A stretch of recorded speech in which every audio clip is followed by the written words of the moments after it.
За сайн байна уу? Манай шоу Монголиагийн ээжтэй хайртай аян маань энд явж байна. Тэгээд ерөнхийдөө ээжтэй хайртай хүн бүр энэнд оролцох хэрэгтэй ах гэж бодож байна. За тэгээд ямар хүн дээр ирсэн бэлээ. Тэгээд өөрийгөө бас танилцуулаач. Тэгээд ээжтэйгээ холбоотой гоё дурсамжуудаасаа хуваалцаач.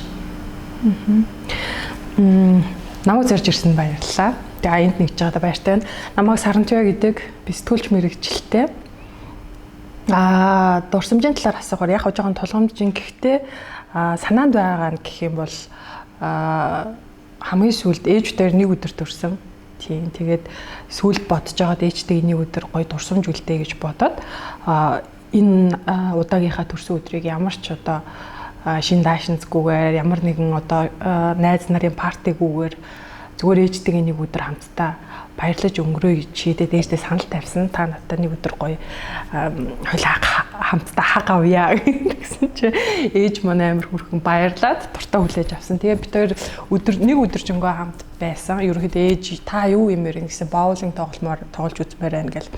Тэгээд бид хоёр хамтдаа гоо сайхны газар ороод боулинг тоглоод хоол идээд тэгээд оройн ээжтэй сүпи зарсан. Тэр болохоор юу байсан гэхээр яг jazz club юусэн орж үзээгөө тэгээ ээжтэйгээ зүгтээ ороод орой жонгоо хамтдаа хөвчлцэн. Тэгээд тэр үедээ ээжийг харсан чинь тэр ерөөсөө яг тэр өдөр л ээж маань миний ээж биш найз юм шиг ажиллаж исэн.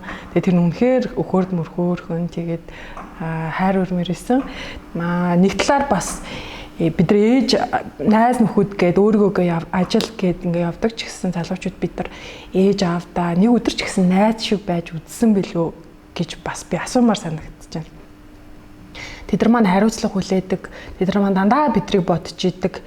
Бидраас илүү байж давж бидний асуудлыг шийдэх гэж явж идэг. Энэ насан туршдаа намайг хүн болоод ухаан орсноос хойш тийм байсан биднийг тийм үү. Тэгвэл нэг өдөр ч гэсэн чи ээжийнхээ ээж нь ч юм уу ээжийнхээ найз нь юм шиг байж үтснэ үү гэж би асуумаараад.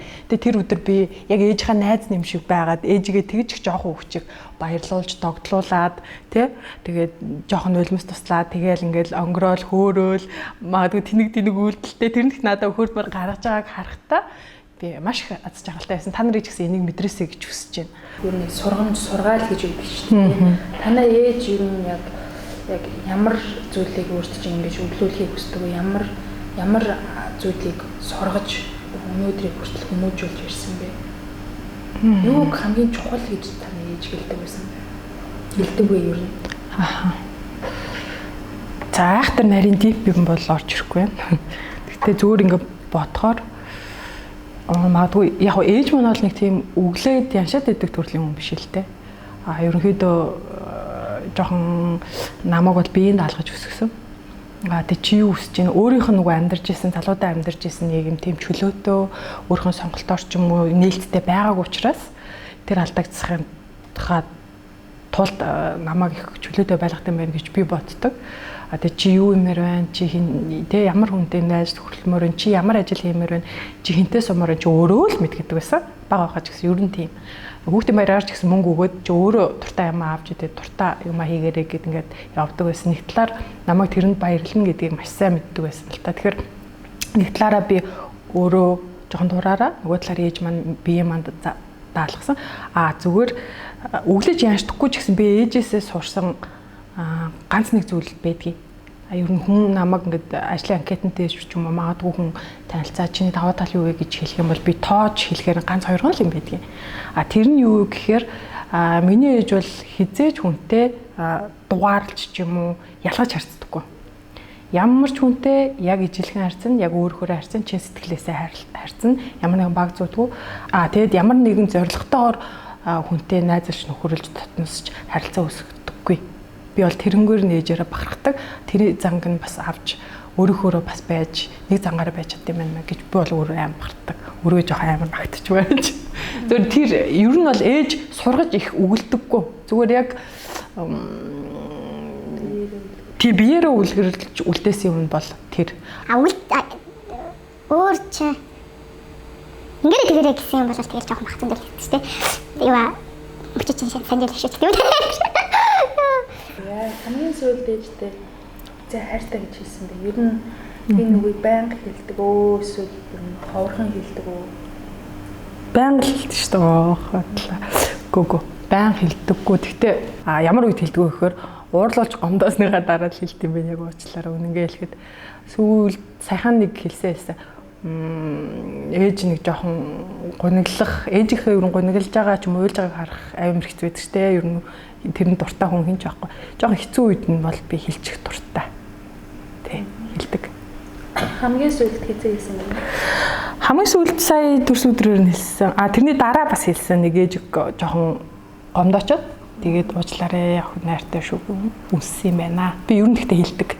За манай эфирээр манай шоу Монголиагийн дэлгэцээр дамжуулаад та ээжтэй хайртай гэж хэлэх боломжтойгаа тэгээд ээжтэй хандаад чин сэтгэлийнхаа үгийг магадгүй хажууд нь байхдаа хэлж чадахгүй ч юм уу тий.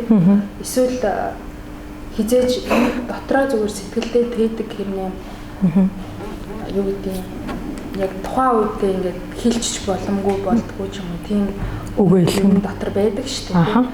Тэр манай шоу Монголиагаар дамжуулаад та тэр үгийг хэлж болно. За сайхан зөвшөөрөн байна. Ээж юм бас үзэх бах. Маш баярлалаа энэ боломжийг олгож аваад. Ээжтэй хэлдэггүй яг хэлээ гэхээр бас нэг эвгүй шүү дээ. Тийм үг бас байна. Нүдрүү нь харж чад хэлж чаддаггүй. Гэхдээ яг одоо хэлэхэд бол ээжтэй маш их баярлж явдаг шүү. Та миний хамгийн сайн найз шүү гэж хэлмээр байна. Тэгээ миний төлөө хийсэн хийж байгаа бүхэнд ч үнэхээр баярлалаа. Би тэгээд та хамгийн сайн ээжүүл гэж хэлмээр байна. Хамгийн сайн миний хорвоо дэлхий дээр энэ амьдралд мэдэх хамгийн сайн ээж бас хамгийн сайн хүн шүү гэж хэлмээр байна. Тэгээд ээжтэй маш хайртай шүү. Үнсий.